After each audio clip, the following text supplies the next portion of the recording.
I got the little cover pulled off. And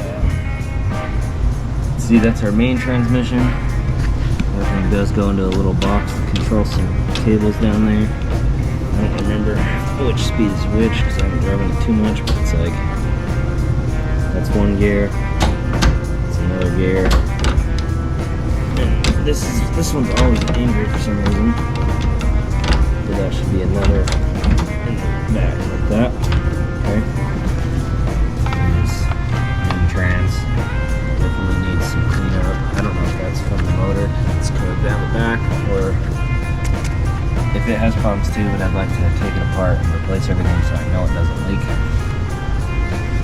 And the size of this hole, I'm hoping I will be able to just pull the tab off and leave this secondary lever, which, I don't know, this bend is pretty hard. I'm hoping that I can, so I can mess with this while it's up, just so I can make sure everything works smoothly before I drop the cab back on it.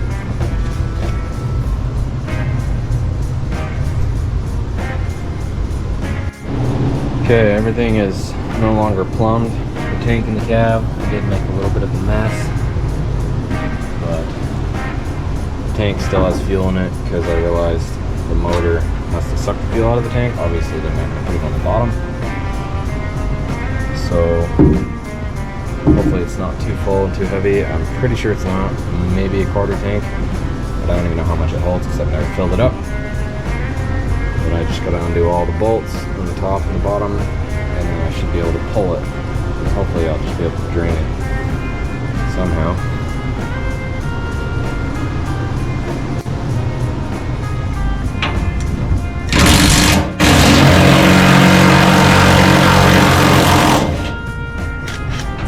Might need to swap out for the little bit bigger impact.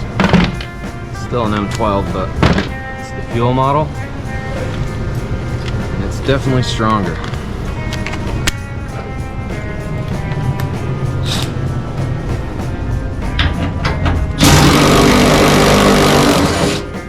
Yeah, that's a little better.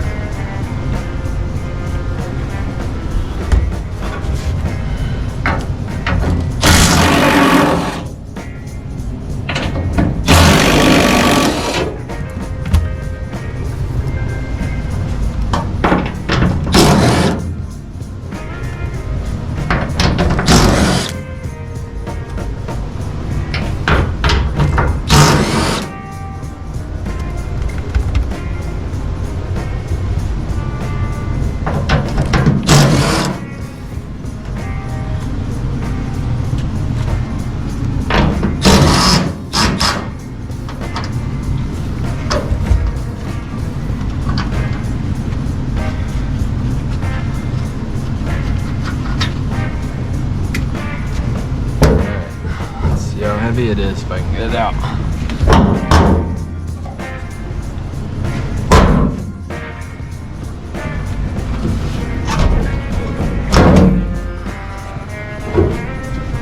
Oh, it's not bad at all.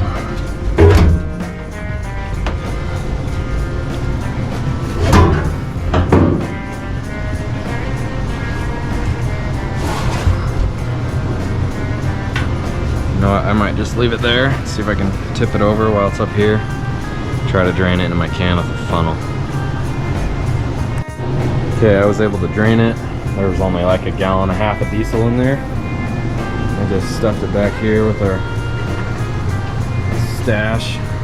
For now, I'm probably gonna end up selling the in-cab tank because, like I said before, I want to put one back here, I think. Just so I have, like, that makes a lot more room in the cab to do something else, and then I don't need it in the cab. It's neat. I think I'll probably end up plumbing this to the tank just because it's cool to have it right here.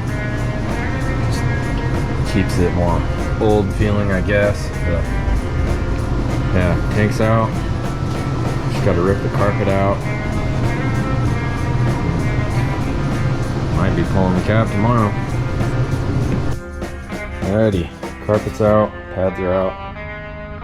I did realize before I can pull it, I do need to disconnect the clutch, which excuse me, I think it's just it looks like it's just a rod. Should be pretty easy to remove. If not, in all honesty, I'll just cut it and rebuild it because it needs fixing under the cab anyway. I do have a little wire here. Again, that'll probably just clip. But first I'm gonna shop vac this all out again, just so I don't have dust going everywhere. Again, the floor looks like it's mostly surface rust. There is a little bit of issue there. Hopefully it's not too bad to fix. At least it's under carpet. There's a bunch of rust flakes over there, but I think it's actually less bad. The carpet was way less bad over there. Obviously, it was a farming truck. It was a working man's truck. You don't really have passengers very often, so I can definitely see this side being way worse. Just like the carpet. I mean, the carpet almost looked brand new on that side, and over here it was just destroyed. So. All right, I vacuumed up a little bit. It's a little rough, but manageable. I think I'm done because I think those two need to eat. But I definitely didn't want to see this. But I suppose it is to be expected as it's a 76. You know, it's manageable. It's not completely rusted out. Hopefully these aren't too bad. That definitely sucks, but it's all part of the adventure, right? Definitely part of the destination on this one too, but that's okay. Anyway, at least everything's ripped apart. I haven't gotten to the clutch or the little fuel valve over there. Well, there we go. Looking pretty decent, I'd say, especially for not spending, I mean, really any full days on this. I just come and do it after work here and there. As soon as that's off, we can start playing with all this good stuff, cleaning off the transmissions in the frame, so I can start taking those apart and checking them out.